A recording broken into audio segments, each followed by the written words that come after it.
नमस्कार दोस्तों, स्वागत है आपका अपना ही यूट्यूब चैनल टुडे एग्जाम पर। दोस्तों आज है आपका 22 जनवरी 2023 और आज आपका एसएससी जीडी का एग्ज़ाम नहीं था। दोस्तों जिस दिन एग्जाम नहीं होता उस दिन हम अपने तरफ से आपको प्रैक्टिस सेट के तौर पे वीडियो प्रोवाइड कराते हैं और आने वाले शिफ्ट में यहाँ से आपको प्रश्न देखने को मिला है, आगे भी मिलेगी।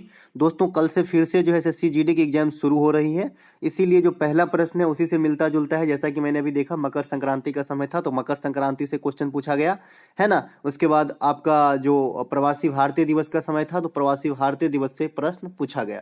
तो इसी प्रश्नों के साथ आगाज करते हैं आज का ये वीडियो। चलिए शुरू कर लेते हैं। पहला प्रश्न है हमारा, किस तिथि को पराक्रम दिवस मनाया जाता है। देखिए पराक्रम दिवस जो है ये 23 जनवरी को मनाए जाने की बात कही गई थी 2021 में, और ये नेताजी सुभाष चंद्र बोस के जन्मदिन पे मनाया जाता है पराक्रम दिवस। नेताजी सुभाष चंद्र बोस ने 1944 में महात्मा गांधी को राष्ट्रपिता कहा था। ये क्वेश्चन पार्टिकुलर जो है आपका सीजीएल में पूछा गया था कि महात्मा गांधी को राष्ट्रपिता नेताजी सुभाष चंद्र बोस कब कहे थे, तो 1944 में कहे थे। ये बात ध्यान रखेंगे, इस भी इसलिए मेंशन किया था। चलते हैं आगे। अगला प्रश्न जो है हमारा, वर्ल्ड इकोनॉमिक आउटलुक किस संस्था के द्वारा प्रकाशित किया जाता है। एक रिपोर्ट होती है, ये एक रिपोर्ट होती है वर्ल्ड इकोनॉमिक आउटलुक। तो ये जो है आपका इंटरनेशनल मॉनेटरी फंड यानी अंतर्राष्ट्रीय मुद्रा कोष यानी आईएमएफ के द्वारा जो है प्रकाशित किया जाता है। आईएमएफ और विश्व बैंक दोनों का मुख्यालय जो है आपका वाशिंगटन डीसी में है, ठीक है। और दोनों की स्थापना जो है ब्रेडन वुड्स सम्मेलन के आधार पर किया गया था। ये भी प्रश्न आपके एग्जाम में छप चुका है कि किस सम्मेलन के आधार पर विश्व बैंक की स्थापना की गई थी। तो विश्व बैंक और आईएमएफ दोनों की स्थापना जो है ब्रेडन वुड्स सम्मेलन के आधार पर किया गया था। दोनों का मुख्यालय वाशिंगटन डीसी में है। वर्तमान में विश्व बैंक का जो हेड है ये आपका डेविड मालपास है, ठीक है। अगला प्रश्न देख लेते हैं। अगला प्रश्न है, काल कोठरी या ब्लैक होल नामक घटना किस राज्य में घटित हुआ था। इंपोर्टेंट करके इसे रखेंगे, ये इंपोर्टेंट क्वेश्चन एसएससी को बहुत पसंद है ये क्वेश्चन, ठीक है। तो काल कोठरी या ब्लैक होल नामक घटना जो है ये आपका कोलकाता में घटित हुआ था। वो 1756 ईस्वी था और बंगाल के नवाब का नाम लगाया जाता है कि एक छोटे से केज में जो है मतलब एक छोटी सी रूम में जो है बहुत सारे अंग्रेज को ठूस दिया गया और कई जो दिन तक छोड़ दिया गया, जहाँ पे सारे के सारे दम तोड़ दिए। तो इसकी बदला लेने के लिए कहा जाता है कि अंग्रेज ने बंगाल के नवाब से फिर बाद में युद्ध किया और अंग्रेज में बंगाल के नवाब को परास्त ही नहीं जान से भी हाथ धोना पड़ा। तो इस प्रकार की कहानी है। अब सच्चाई क्या है वो तो अलग बात है, लेकिन लाल कोठरी का ब्लैक होल का घटना होता है, ये कोलकाता में होता है, ये आपके एग्जाम में पूछा जाता है, तो ये ध्यान रखेंगे। इसके अलावा एक प्रश्न जो है, भारत में अदृश्य बेरोजगारी सबसे ज्यादा किस क्षेत्र में पाई जाती है, जो दिखता नहीं है बेरोजगारी। अदृश्य बेरोजगारी भी कई प्रकार के होते हैं, चक्रीय बेरोजगारी, मौसमी बेरोजगारी, अदृश्य बेरोजगारी। तो जो छुपा हुआ बेरोजगारी है, अदृश्य बेरोजगारी है, ये आपका कहाँ पे दिखा जाता है, तो ये आपका जो है कृषि के क्षेत्र में देखा जाता है। कृषि के क्षेत्र में ऐसा लगेगा काम सब दिन है और काम है भी नहीं, ठीक है। तो ये आपका अदृश्य बेरोजगारी, छुपा हुआ बेरोजगारी जो है आपका कृषि के क्षेत्र में देखा जाता है। कृषि क्षेत्र को जो है कौन सा सेक्टर कहा जाता है, तो प्राथमिक सेक्टर कहा जाता है, ठीक है। प्राथमिक क्षेत्र कहा जाता है कृषि वाले सेक्टर को, तो ये बात भी ध्यान रखेंगे। अगला एक प्रश्न, श्रीनगर कारगिल लेह मार्ग पर स्थित कौन सा भारतीय दर्रा है, यानी श्रीनगर कारगिल लेह मार्ग पर स्थित कौन सा दर्रा है, तो ये दर्रा आपका जोजिला दर्रा है। जोजिला दर्रा कहाँ पर है, तो ये आपका सिक्किम में है। साथ ही साथ नाथुला दर्रा भी आपका जो है सिक्किम में है। नाथुला, जोजिला ये सब जो है सिक्किम में है, ठीक है। नीलिमा, नीति, इसके बाद लिपुलेखा और माना, ये तीनों जो है आपका उत्तराखंड में है, ठीक है। इसके अलावा तुजू दर्रा जो है मणिपुर में है। रोहतांग दर्रा जो है आपका हिमाचल प्रदेश में है। रोहतांग दर्रा का नाम बदलकर अटल सुरंग कर दिया गया है, तो ये बात भी ध्यान रखेंगे। अटल सुरंग आपका कल एफसीआई के एग्जाम में भी पूछा गया था। यांग्याप दर्रा, तुजू दर्रा, दिफू दर्रा, ये सब भी आपको देख के जाना है, क्योंकि दर्रा से भी अभी तक क्वेश्चन तो पूछा नहीं, अभी तक सिर्फ अटल टनल पूछा है और व्हीलर द्वीप कहाँ है ये पूछा है, इस प्रकार के फॉर्म वाले क्वेश्चन से। अगला एक प्रश्न, सादिक अली खान किस वाद्य यंत्र से जुड़ा हुआ था, तो ये आपका वीणा वादन, बीना वादन से जुड़ा हुआ आपका सादिक अली खान, असद अली खान, ये सब आपका बीना वादन से जुड़ा हुआ है। बीना माँ सरस्वती की जो है वाद्य यंत्र है और इसे सबसे पुराना वाद्य यंत्र माना जाता है। विश्व भारती नामक संस्था की स्थापना किसके द्वारा की गई थी, देखिए विश्व भारती नामक संस्था की स्थापना जो है ये आपका रविंद्रनाथ टैगोर के द्वारा किया गया था। रविन्द्रनाथ टैगोर को गुरुदेव भी कहा जाता है। क्या कहा जाता है? गुरुदेव भी कहा जाता है। जनगण मन जो हमारा गीत है, जनगण मन जो है हमारा, ये राष्ट्रीय गान है। इनके जो राइटर हैं ये आपका रविन्द्रनाथ टैगोर ही है। सबसे पहले इसे भारत भाग्य विधाता नामक शीर्षक से प्रकाशित किया गया था। बाद में हमारा ये राष्ट्रीय गान बना, जो आज हमारे कोई भी इवेंट के शुरुआत में इसे गाया जाता है। इसे गायन की अवधि 52 सेकेंड रखी गई है। रविन्द्रनाथ टैगोर जो है ये एशिया मतलब भारत ही नहीं, ये एशिया महादेश के जो है सबसे पहले नोबेल पुरस्कार मतलब विजेता थे। 1913 में इन्हें गीतांजलि राइट के लिए, गीतांजलि पुस्तक का नाम है, इन्हीं के राइट के लिए इन्हें साहित्य के क्षेत्र में नोबेल पुरस्कार दिया गया था। ठीक है। इसके अलावा गुरुदेव की उपाधि जो है इनको गांधी जी दिए थे। ठीक है, गांधी जी जो है इन्हें गुरुदेव की उपाधि दिए थे। ठीक है। प्रमुख पुस्तक जो है इनका गीतांजलि है, गोरा है, ये सब जो है इनके प्रमुख पुस्तकों के नाम है। ये अंग्रेजी भाषा में भी लिखते थे। ठीक है। अगला प्रश्न जो है, वर्ष 2011 के अनुसार दूसरी सर्वाधिक बोली जाने वाली भाषा। ठीक है, तो 2011 जनगणना के अनुसार सबसे ज्यादा बोला जाने वाला भाषा जो इंडिया में है यह हिंदी है। दूसरा स्थान बांग्ला का है, तीसरा स्थान मराठी का है। मैंने एसएससी में एमटीएस में देखा और फेज 10 में देखा, पहला नहीं पूछता है, दूसरा और तीसरा पूछता है। तो दूसरा बांग्ला और तीसरा जो है मराठी है अकॉर्डिंग टू 2011। ठीक है। अगला एक प्रश्न है, वर्ष 2023 में कौन से गणतंत्र दिवस मनाई जाएगी? मुझे याद है जब एमटीएस का एनालिसिस हो रहा था तो वहां पे पूछा था कि 2022 में जो गणतंत्र दिवस मनाया गया वो कौन से नंबर का था, इसीलिए मैं पहले से ही प्री प्लान में से जो है रख लिया हूँ। तो 2023 में जो गणतंत्र दिवस मनाई जाएगी ये आपका 74वां गणतंत्र दिवस मनाई जाएगी। ठीक है। और ये जो अभी आपका जो आज़ादी का अमृत महोत्सव मनाया गया ये आपका 75वां अमृत महोत्सव मनाया गया। ठीक है। और ये है गणतंत्र, तो ये 74वां मनाई जाएगी, अभी मनाई नहीं गई है, अभी 2-3 दिन है बाकी, है ना, तो ये मनाई जाएगी। इसमें मुख्य अतिथि कौन होंगे? तो इसमें मुख्य अतिथि जो है मिस्र के राष्ट्रपति अब्दुल फतह अल सीसी है। ये मिस्र के राष्ट्रपति हैं जो इस बार के चीफ गेस्ट के रूप में जो है गणतंत्र दिवस के अवसर पे आएंगे। अगर आपसे कोई पूछे कि पिछले साल कौन था, तो पिछले साल कोई नहीं था। इसी गणतंत्र दिवस के अवसर पे जो पद्म पुरस्कार होता है उसकी घोषणा किया जाता है। पिछले वर्ष 2022 में 128 आदमी को पद्म पुरस्कार से सम्मानित किया गया था, जिसमें 4 पद्म विभूषण था। पद्म विभूषण में प्रभु राधे श्याम की कृपा से बिपिन रावत का कल्याण हो गया। इस प्रकार से हम याद रखे हैं 4 आदमी को मिला है, प्रभु राधे श्याम के कृपा से बिपिन रावत का कल्याण हो गया। कल्याण सिंह है कुछ, एक बिपिन रावत है, एक प्रभु राधे श्याम के कृपा से बिपिन रावत का कल्याण हो गया। इस प्रकार से जो है आपका 4 आदमी को पद्म विभूषण मिला था पिछले साल, और टोटल मिला के जो है 128 जो है पद्म पुरस्कार दिया गया था। इस साल की डाटा अभी रिलीज नहीं है।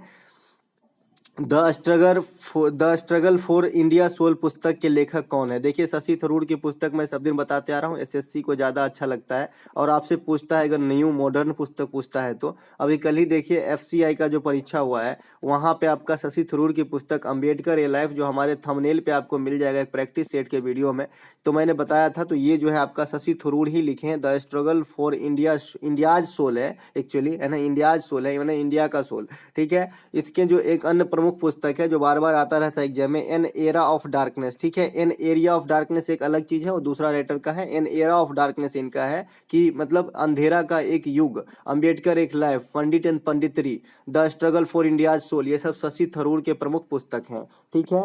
इसके अलावा एशिया का सबसे पुराना stock exchange, Mumbai stock exchange की स्थापना कब हुई? तो 1875 में होती है मुंबई में, और 1875 में ही आर्य समाज की स्थापना भी होती है, वो भी मुंबई में ही होती है। तो दोनों आप एक ही साथ याद रखेंगे, मैं पहले ही बताया, दोनों को रिलेट कर सकते हैं आप। पुराना नाम जो मुंबई स्टॉक एक्सचेंज का था, the native share and Bombay stock brokers association, इस प्रकार का नाम था। भारत में प्रतिभूति बाजार जो होता है, जो शेयर बाजार होते हैं, उनके देखरेख कौन करते हैं? सेबी करती है। और सेबी की जो प्रथम महिला अध्यक्षा बनी ये आपका माधवीपुरी बुच बनी, तो ये भी हाईलाइट में रहेगा।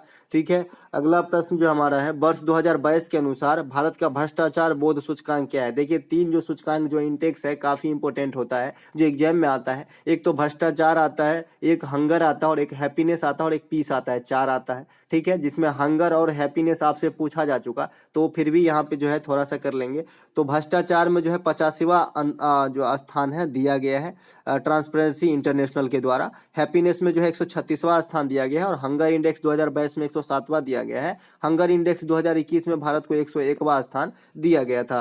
अक्टूबर 2022 के अनुसार भारतीय क्रिकेट कंट्रोल बोर्ड बीसीसीआई के नए अध्यक्ष कौन है? देखिए, बीसीसीआई के नए अध्यक्ष काफी इंपॉर्टेंट और सराहनीय पोस्ट है, तो यहाँ से जो है आपको क्वेश्चन एग्जाम में देखने को मिलेगा। तो बीसीसीआई के जो 36वें राष्ट्रीय अध्यक्ष बने हैं ये आपका रोजर बिन्नी बने हैं। ये प्रथम वर्ल्ड कप में के जो है टीम में शामिल रहे खिलाड़ी रोजर बिन्नी है। और इससे पहले सौरव गांगुली थे, तो गांगुली का स्थान, गांगुली जो है 35वें थे और सौरव गांगुली साहब का स्थान जो है रोजर बिन्नी जी लिए हैं बीसीसीआई के अध्यक्ष में। ठीक है, इसके बाद जो है किस प्रसिद्ध भारतीय क्रिकेट महिला खिलाड़ी को चकदा एक्सप्रेस के नाम से जानते हैं? जैसे आपने ढींग एक्सप्रेस का नाम सुना होगा, उसी प्रकार जो हिमा दास को कहा जाता है। तो ये जो है कुछ कहावतें जो आपका मेटाफोर टाइप से है, खिलाड़ियों का उपनाम दिया जाता है नया वाले का, वो एसएससी पूछ लिया करता है और साथ में ये भी पूछता है कि ये कहाँ से बिलोंग करती है।